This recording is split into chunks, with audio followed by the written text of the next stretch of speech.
तो hello friends, आज हम डिस्कस करेंगे जो क्लास 8th का फर्स्ट चैप्टर है। मेन चैप्टर है हमारा क्रॉप प्रोडक्शन एंड मैनेजमेंट। अब जो ये चैप्टर है क्रॉप प्रोडक्शन एंड मैनेजमेंट, इसमें क्या है आपका टोटल नॉर्मल जितनी भी हमारी रियल लाइफ एक्टिविटीज है उसके हिसाब से क्रॉप, आप सब जानते हैं क्रॉप का मतलब फसल, ठीक है। अगर यहाँ पे हम फसल को कैसे प्रोडक्ट करें, फसल का उत्पादन कैसे किया जाता है एंड उसको मैनेज कैसे किया जाता है, उसका व्यवस्थापन कैसे किया जाता है, उसके बारे में डिस्कशन करेंगे। अच्छा, अब सबसे पहले हम अपना फर्स्ट चीज क्रॉप को डिस्कस करते हैं, ठीक है। अब यहाँ पे क्रॉप देखते हैं। क्रॉप क्या है? एक ही प्लांट्स, एक ही पौधे को बड़े क्षेत्र में अगर हम लगाएं तो वो होती है क्रॉप। अगर आप मान लीजिए एक पौधा है आपके पास, आपने एक पौधा लगा दिया, वो क्रॉप नहीं, वो सिर्फ एक प्लांटिंग है। लेकिन जब हम उसी पौधे के सेम प्लांट्स को बड़े एरिया में लगाते हैं वो होता है क्रॉप, ठीक है। अब यहाँ पे हमारा क्रॉप प्रोडक्शन क्लियर है, ठीक है। नेक्स्ट, क्रॉप प्रोडक्शन के लिए एग्रीकल्चर वर्ड का यूज होता है,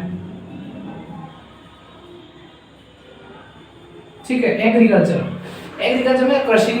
अब जो एग्रीकल्चर है वो क्रॉप में आता है, ठीक है। नेक्स्ट, एग्रीकल्चर में अगर हम जोड़ दें जो आपका टॉपिक बनता है एग्रीकल्चरल फील्ड। एग्रीकल्चरल फील्ड होती है जहां पे खेती की जाएगी, वो एग्रीकल्चरल फील्ड है। अब यहाँ पे हमने एग्रीकल्चरल फील्ड पता कर लिया, क्रॉप पता कर लिया। अब हमको क्या पता करना है, उसको मैनेज कैसे करना है, प्रोडक्शन कैसे करना है, ठीक है। नेक्स्ट टॉपिक हमारा प्रोडक्शन कैसे करना है। अब आते हैं क्रॉप्स के टाइप्स पे। यहाँ पे आपसे 8th क्लास में, चाहे आप किसी भी उसमें हैं, 8th क्लास में, चाहे आप सीपीएसई या यूपीए बोर्ड है या आईसीएसई बोर्ड है, सब में एक क्वेश्चन कंपलसरी पूछा जाता है, क्रॉप्स के टाइप्स क्या है।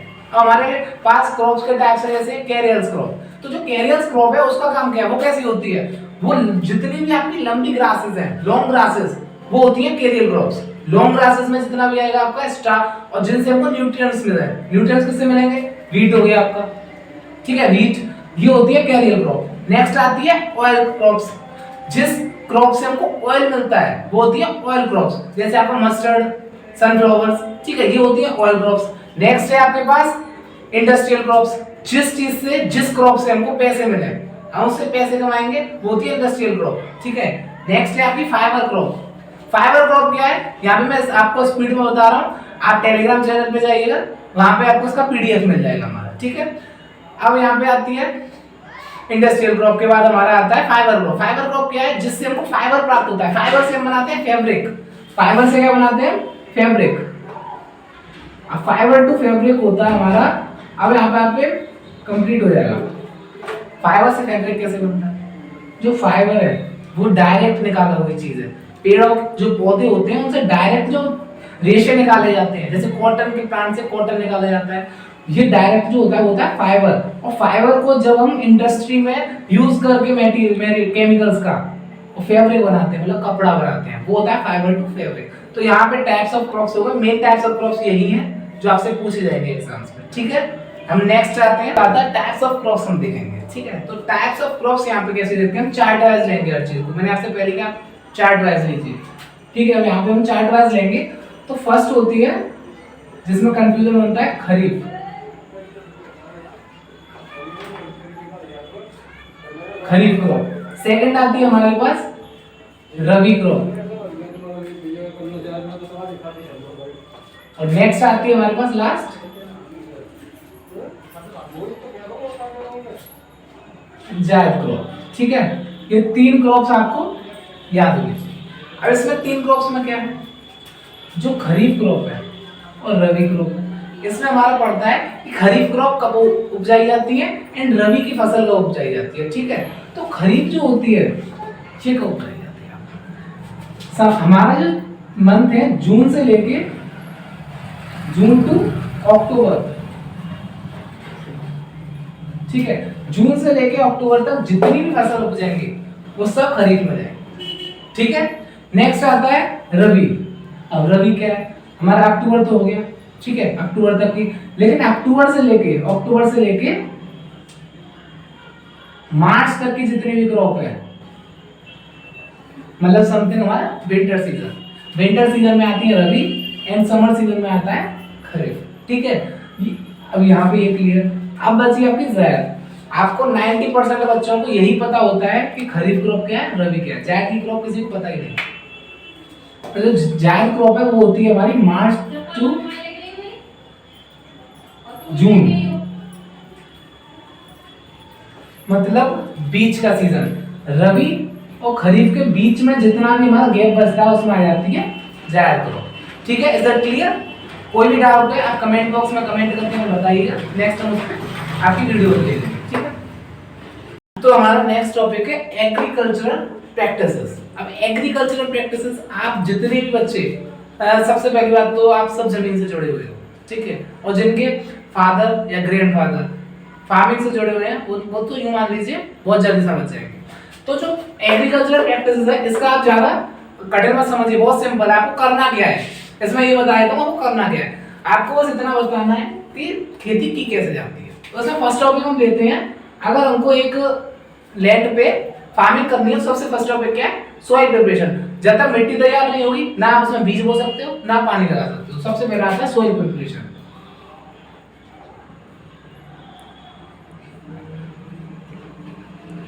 सॉइल प्रिपरेशन, अब सॉइल प्रिपरेशन आपको बुक्स में नहीं मिलेगा कि की कैसे जाती है, वो मैं आपको बता रहा हूँ। सॉइल प्रिपरेशन करने के लिए अलग अलग तरीके हैं। सबसे पहले उसकी प्लोइंग की जाती है, उसको जोता जाता है ताकि उसमें ऑक्सीजन अंदर तक पहुंच जाए। नेक्स्ट उसका इरिगेशन होता है, उसमें पानी लगाया जाता है, इस हिसाब से सॉइल प्रिपरेशन की जाती है। नेक्स्ट आता है आपका सीड्स सिलेक्शन, ये इंपॉर्टेंट है। अगर आपके सीड्स बेकार होंगे तो आपकी फार्मिंग पूरी खेती बेकार हो जाएगी, फसल अच्छी नहीं आएगी। तो ये होता है सीड सिलेक्शन। फिर आता है थर्ड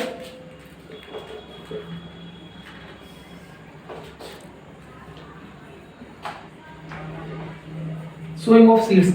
आप कितने भी अच्छे सीड्स ले लीजिए, जब तक आप उसको बोना नहीं जानते हैं तो सोइंग ऑफ सीड्स बेकार। सोइंग ऑफ सीड्स इसलिए इंपॉर्टेंट है, बीजों को बोया कैसे जाता है। समथिंग हमारा जितनी मिट्टी को हटाया जाता है उसमें ऑक्सीजन पहुंच जाए, इस हिसाब से सीड्स को सो किया जाता है। नेक्स्ट आता है हमारे पास एडिंग मैन्यूर। अब यहाँ पे मैन्यूर जो है, manure and fertilisers, manure and fertilisers सबसे पहले हमको क्लियर करना है मैन्यूर और फर्टिलाइजर होते क्या है, तभी तो हम पता करेंगे लगाना कैसे। तो मैन्यूर जो होती है ये हमारी खाद होती है, या तो आप मैन्यूर में नेचुरल मैन्यूर लो या फिर आप आर्टिफिशियल ले लो, ठीक है।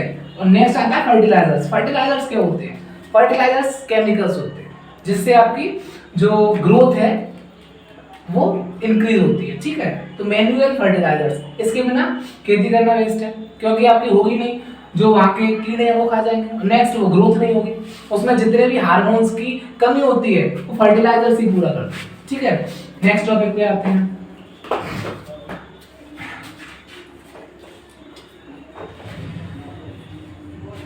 इरिगेशन। अब इरिगेशन मैंने आपको पहले ही बताया था सॉइल प्रिपरेशन में कि इरिगेशन क्या होता है, पानी लगाना। अब इरिगेशन का बेस्ट मेथड है मेरे नजर में ड्रिप इरिगेशन।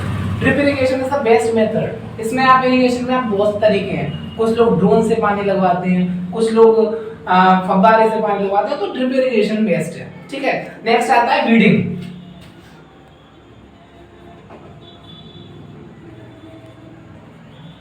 वीडिंग क्या है, वीडिंग आप सबको पता है वीड्स क्या होता है। सबसे पहले वीडिंग में हमको आधा ले तोड़ लेना है, वीड्स क्या होते हैं। वीड्स जो होते हैं आपके जो वीड्स होते हैं हमारी फसल के साथ साथ कुछ पौधे ऐसे होते हैं जो हम नहीं चाह रहे वो भी उगाते हैं, वो होते हैं वीड्स। उनको हटाने का कार्य किया जाता है वीडिंग। जो वीड्स उगाते हैं उनको हटाया जाता है वीडिंग के द्वारा। नेक्स्ट आता है आपके पास क्रॉप प्रोडक्शन। क्रॉप प्रोडक्शन तो आपको पता ही है, जितनी भी हमने खेती की उसको प्रोडक्ट कैसे करना है, उसको पानी लगाना है, उसको सींचना है, ठीक है। क्रॉप प्रोडक्शन यहाँ तक कि आपका क्लियर है। ये एग्रीकल्चरल प्रैक्टिस के मेन टॉपिक्स हैं, आपको ये याद होने चाहिए। और आप सिर्फ समझिए, वीडियो में आपको हम सिर्फ समझा रहे हैं, आप पीडीएफ की टेंशन ना लें। मैं आपको फिर कह रहा हूँ पीडीएफ हमारे टेलीग्राम चैनल पे मिल जाएगा। तो हमारे क्रॉप प्रोडक्शन पूरा क्लियर हो चुका है, ठीक है। बचा है मैनेजमेंट। अब management is the best topic. आपने खेती कर दी, फसल आ गई, गेहूं की खेती की, गेहूं आ गई, लेकिन उनको मैनेज कैसे करोगे, आपको कैसे क्या है। तो मैनेजमेंट इतना इंपॉर्टेंट है कि कैसे उनको रखा जाता है। तो इसमें एक टॉपिक आता है मैनेजमेंट में, और टॉपिक नहीं आएंगे, आप टेंशन ना लें। Buffer stock, buffer stock is the best topic, और ये आपके क्वेश्चन पेपर में 110% है, ये ध्यान रखिएगा। बफर स्टॉक क्या है? सरकार जब हमारे पास अकाल पड़ जाता है या फिर खेती की कमी हो जाती है, किसी चीज की कमी हो जाती है, उसके लिए बफर स्टॉक का इस्तेमाल होता है। बफर स्टॉक में क्या है, हम जितनी भी खेती करते हैं उसका कुछ पार्ट हम संचित कर लेते हैं, स्टोर कर लेते हैं, वो होता है बफर स्टॉक। ठीक है, अब यहाँ पे बफर स्टॉक आपको क्लियर होना चाहिए। ठीक है, बफर स्टॉक क्लियर हो गया। अब मैं यहाँ पे आपको 2-3 चीज बताऊंगा जो कि पेपर के लिए है। बस मैंने आपको मैन्यूअल और फर्टिलाइजर बताया है, उनमें डिफरेंस आपको करना है, ये ध्यान रखिएगा, difference between manual and fertilisers.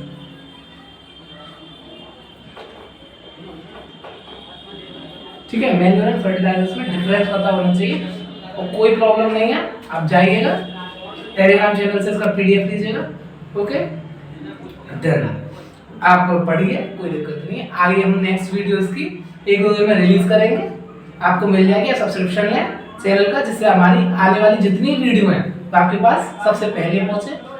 और आपको अगर मेथड पसंद है, कोई भी दिक्कत है, आपको कहीं भी प्रॉब्लम है किसी टॉपिक में, आप कमेंट बॉक्स में कमेंट करके बताएं, हम उसी टॉपिक पे अलग वीडियो बनाएंगे पूरी। ठीक है, शॉर्ट्स मिल जाएंगे आपको।